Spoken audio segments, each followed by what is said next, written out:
I beat Andrei Kuznetsov in Halle, and I remember that my coach, Kim, was there with me, and he said, call your friend Malte. And he is a lefty, and he ended up coming straight up next day. Malte needs to come tomorrow, and you're returning 500 serves a day. Like, you just got to return lefty serves, lefty serves, lefty serves. So I called Malte, like, hey, I got to play Rafa in a day or two. Can you come? And he's like, yeah, of course, I'll come. And I think it might have been the warm-up the same day, I think.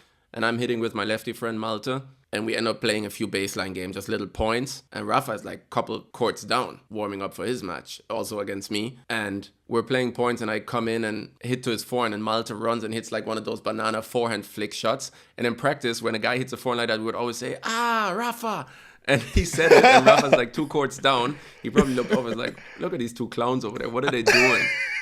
And this was literally just a couple hours before my match.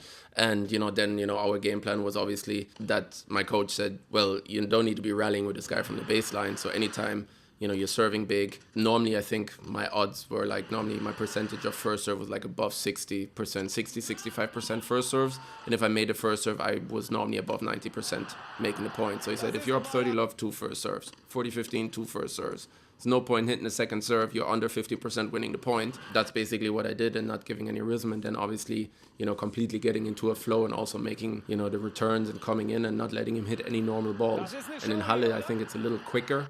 And, in the center courts, it's air conditioned, so it's a little bit more slippery. And obviously, he came from Paris, won Paris, and he had a bye first round, I believe, and didn't really have any practice. So that for me obviously was a great win, but the bigger and important one obviously is Wimbledon, just because it's Wimbledon, and second of all, it's best of 5.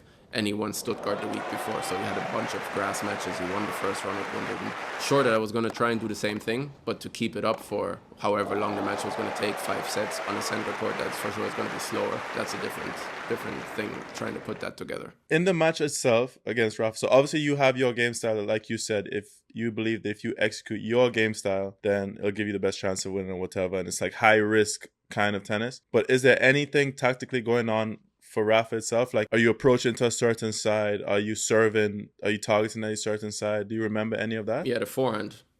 But the same way as the match before, a lot of on the due side, backhand returns down the line, take away time on the forehand. That was the plan, to go a lot forehand, body forehand, middle of the court returning.